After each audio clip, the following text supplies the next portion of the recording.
Hello, it's Jeremy here, and it's coming up to the end of 2025. In fact, this episode is due to go out about a day or two before the end of the year. And so, for something a bit different, I thought I would take a moment just to pause, to reflect on the year and maybe share a few of those reflections on what's been going on for me over the past 12 months. I don't tend to talk a massive amount on the podcast about what I've been doing, and so I wanted to use this time of year to share a bit and try and focus a bit on gratitude, things that have gone well this year. I know that I'm someone who can very easily just focus either on what's not necessarily quite gone right or on what's next. So, okay, yeah, no, that was great. Now what's next? Without looking back and thinking, oh yeah, that was really good, actually. I'm really glad that that happened. So that's what I want to do in this episode. I guess the main thing that has taken up the majority of my time this year has been working on something called the Private Wealth Professional Circle, which I probably haven't mentioned very much in previous episodes. The idea behind this is that it's like having a personal advisory board of people who are in a same or similar position to you. So if anyone is familiar with the mastermind concept, where you have a group of typically business owners who meet regularly and help each other out, so come with challenges and learn from everyone around the room. So what I've launched is something in that kind of vein. It's aimed at people who work in the private wealth sector. So when I was a lawyer, that was the area that I worked with. So my clients were typically ultra high net worth individuals and families. And so the group I've established is for advisors who work in that space. So they might be lawyers, accountants, wealth planners, investment managers, high-end residential property people, whatever it is. And it's a small group of people. I've got 5 in my beta group, plus me. We meet quarterly, in person, central London, over breakfast. And everyone there comes with whatever they're working on, whatever challenges they've got, whatever they would benefit from hearing the perspective from other people in the space. So as we record this, I'm about to have my second meeting. The first meeting was a few months ago. And sure, there's quite a long way to go in terms of making it sort of have critical mass. But one thing I'd really like to reflect on is I have made this. I've created this out of nothing. This thing, the Private Wealth Professional Circle, didn't exist at the start of this year. It was just an idea in my head, and I've now got people to come along to be a part of it, to pay a little bit for it, which is great. So that's something which I think I can be proud of, and it's led to all sorts of different learnings and things that I've done which I probably wouldn't have done had I not started this. So, for example, I've done a lot of cold emailing, which is not something that I'd really done before. So getting lists together of people who could be potential members, figuring out what to say in emails. It's been an interesting process doing that, and also the conversations that have arisen from those. I've had some really interesting conversations with people who, even though they work in the sector that I used to work with, I'd never really come across them, and finding out from them what's going on in their work and seeing how my idea lands. It's been really interesting. Some people have gone, yeah, that's great, sounds really interesting, keen to find out more. Other people, not so much. And you know what, that's absolutely fine. But it's just really been interesting seeing what the reaction has been. In doing that, there's a few skills which I've picked up, which I, again, wouldn't have had the opportunity to do. Or no, I probably would have had the opportunity, but it's doing this has enabled me to pick up some new skills. So, for example, I'm using ChatGPT even more than I was before. I'm using it to plan. I'm using it to help me keep track of sales sequences, to draft emails, to plan conversations.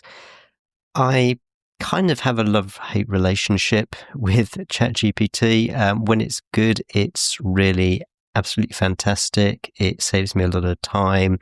It helps me to order my thoughts or come up with other ways of thinking.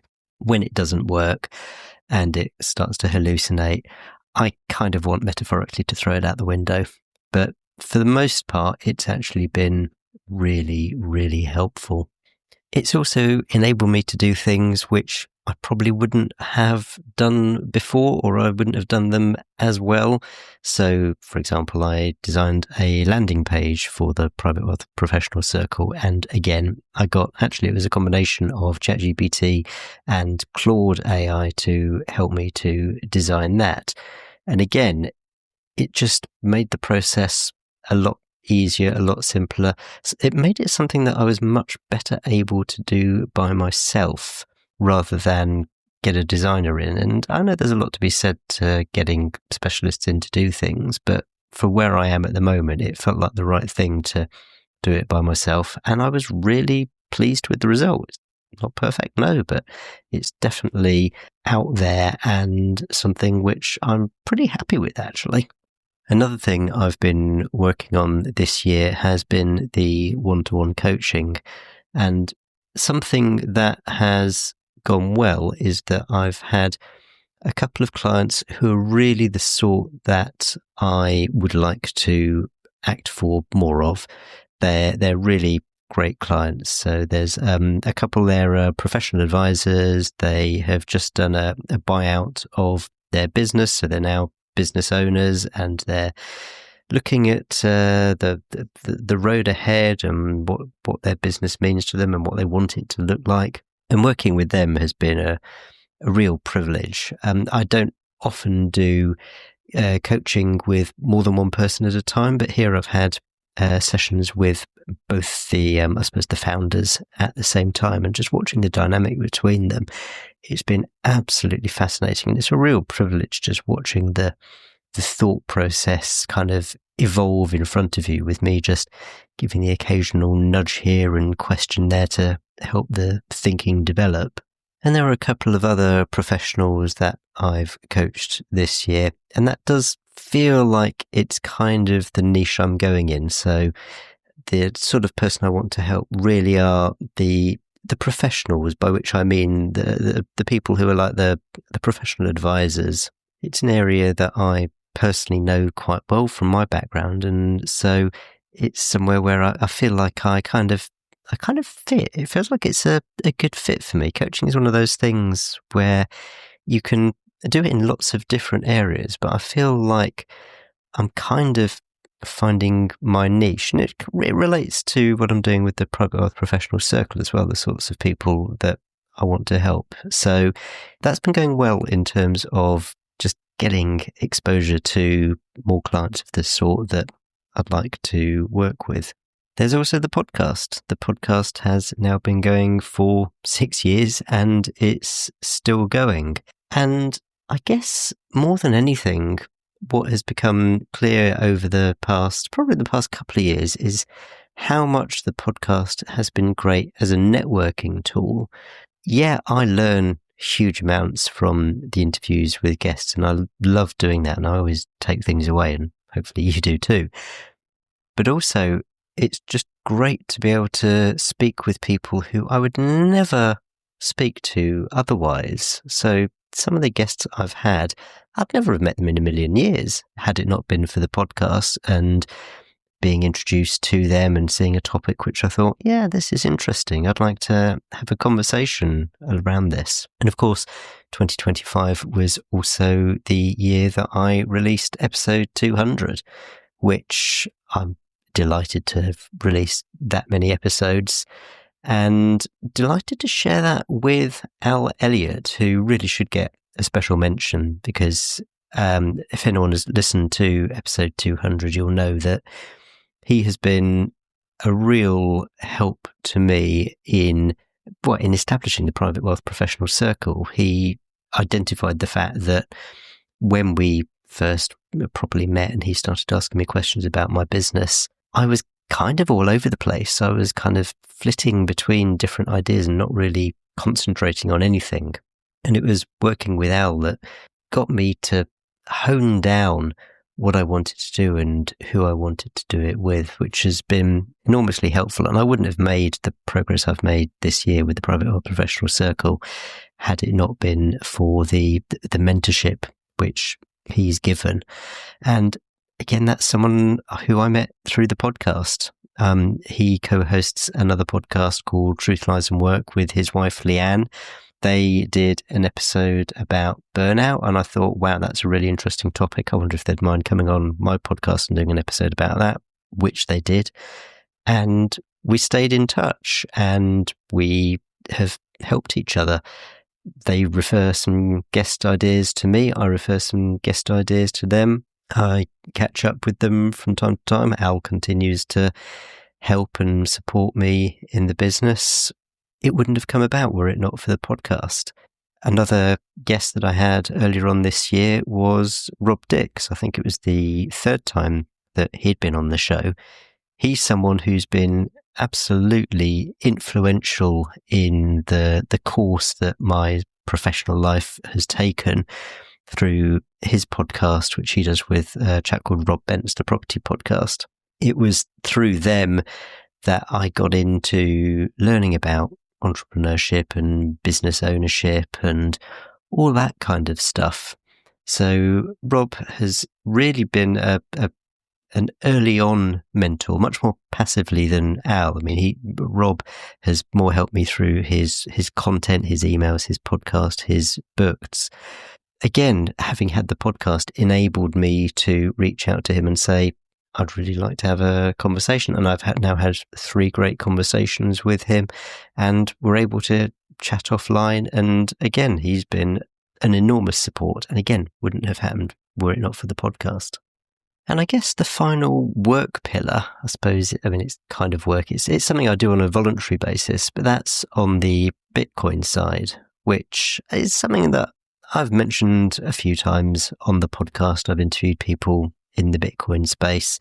I know that it's not everyone's cup of tea, but it's something that the fundamentals behind it, the economics, the technology, the things it can do, its interaction with energy. This is going to sound like gobbledygook to some people, I know, but it really has fascinated me now for probably getting on for 5 years. And so something I've been doing is working with an organisation called Bitcoin Policy UK, who are a group of volunteers who want to see Bitcoin regulation, better Bitcoin regulation in the UK. So who want to see the UK embrace it, create an environment where it can be used in a way which both helps Bitcoin, but also helps businesses and people who want to use Bitcoin in the UK without overburdened regulation. So the main thing I've been doing for them this year is with the Bitcoin Policy UK podcast. With my podcasting background, it made sense for me to help out with that. And it's been really good fun doing that. One of the things I love about working with Bitcoin Policy UK is the people.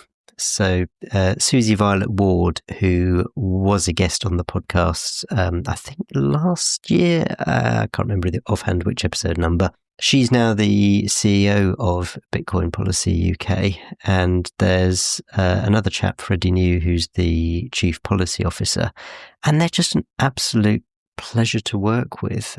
They do it in their spare time.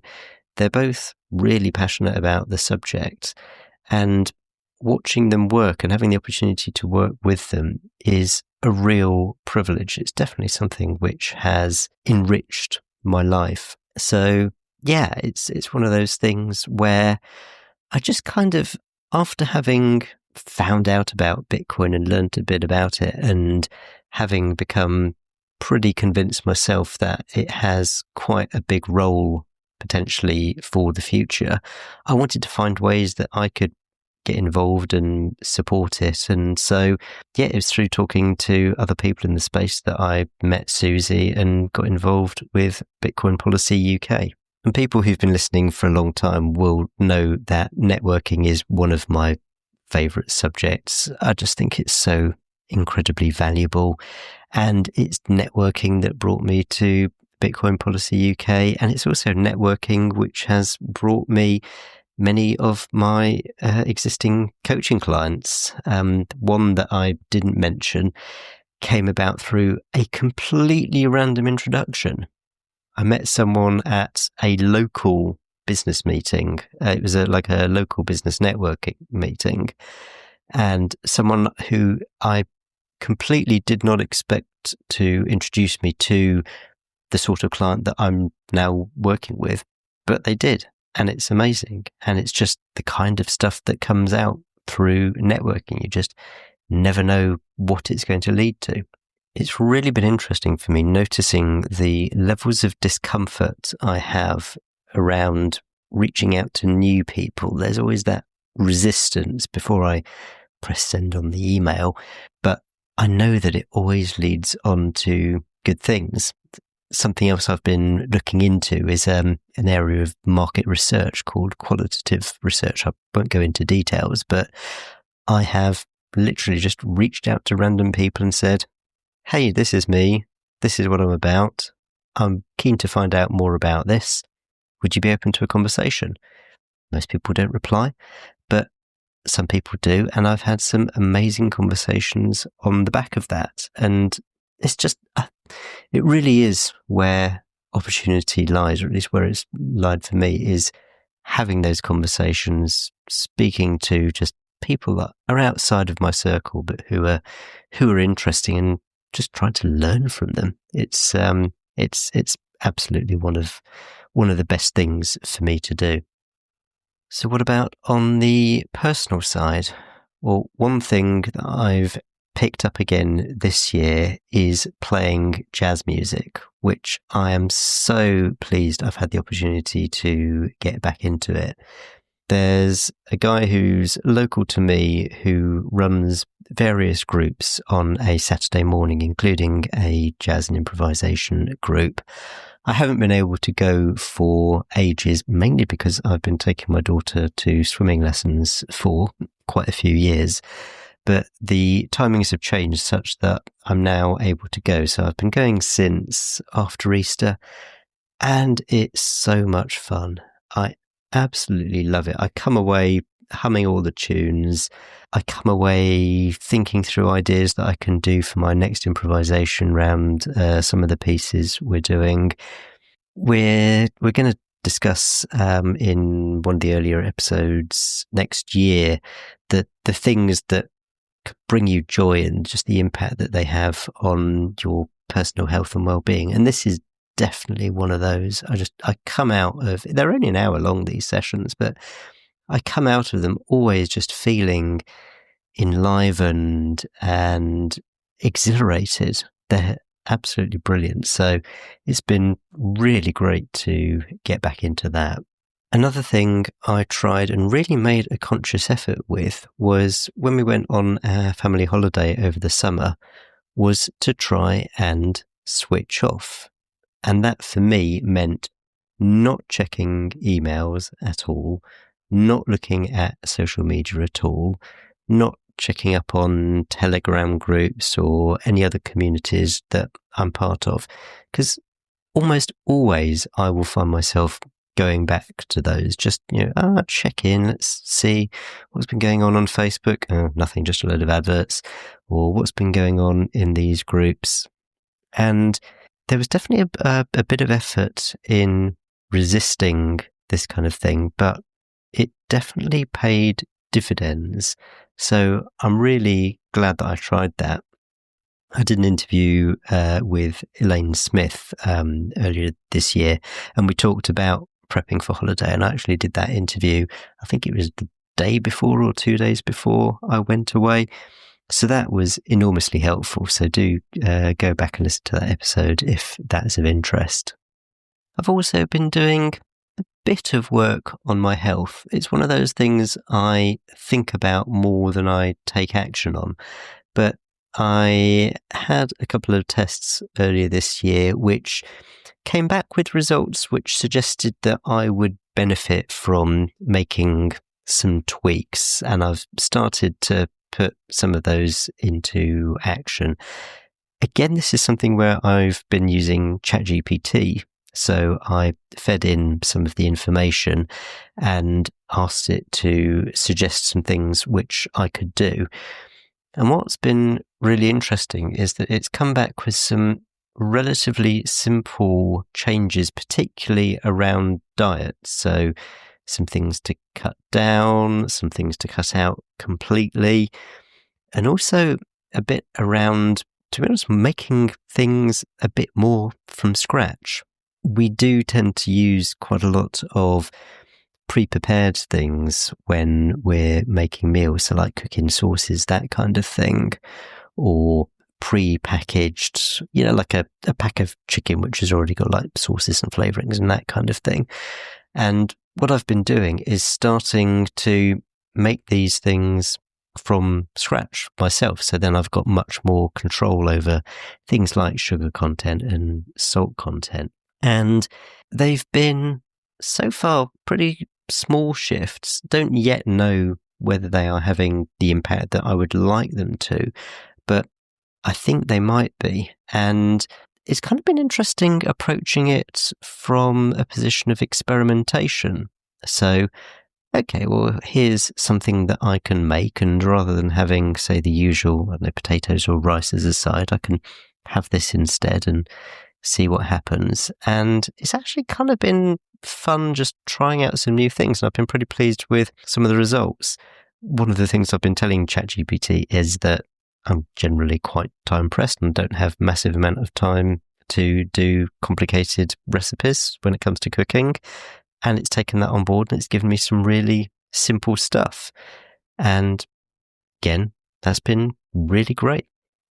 And last but not least, there is the family. My daughter is 9 now, and she's at this really interesting phase where she's kind of between being a child and we're just starting to see the starts of what teenagehood might look like. So there are occasions where, she's doing things which are childish, and I don't mean that in a bad thing because she is a child, but, playing with her toys or whatever, but then taking an interest in things which are a bit more grown up, a bit more adult. So some of the things she watches on TV, they're not just kids' TV, but she'll watch shows which both kids and adults can watch because it's stuff that she's learnt about at school. So it's been fascinating watching this phase in her life. I'm really conscious that she's only got 1 year left after this one of primary school before she goes up to secondary school, aged 11, and then that's like big school, and it's amazing how quickly that's come about. But yeah, she's doing really well, and my wife has been an amazing support to me as I continue to build my business. There's a lot of uncertainty when you start your own business, especially if you've never done it before. And my wife's been amazing in that. And also, if you've been listening to this, then, or if you've been listening to previous episodes, you'll know that I've had building work going on in the house this year.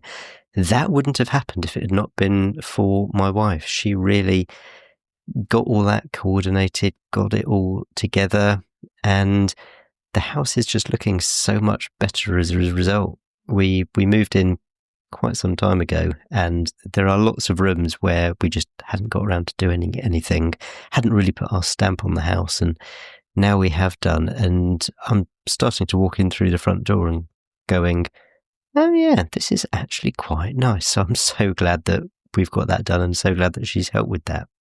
So that, in 20-something minutes, is kind of a summary of my 2025. it's been an interesting year in many senses. I'm kind of thinking of the Chinese "May you live in interesting times" expression. But it has been interesting. It's been my second full year of self-employment. So it feels like it's been a bit more of a consolidation year. If 2024 was much more exploration, 2025 has been more about getting focus and building things. And there's been a lot of good things have happened, a lot of progress. As I look back, I realize that, yeah, there's been quite a lot of good stuff, even if when I'm actually in the midst of it, it sometimes has felt like a bit of a slog and like I've not really got anywhere.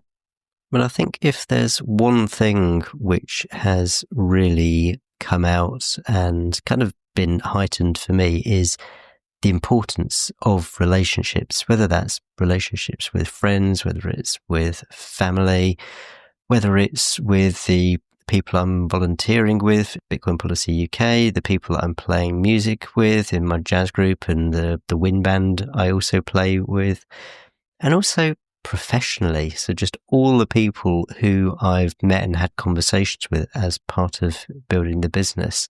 That stuff is valuable, but also pretty fulfilling.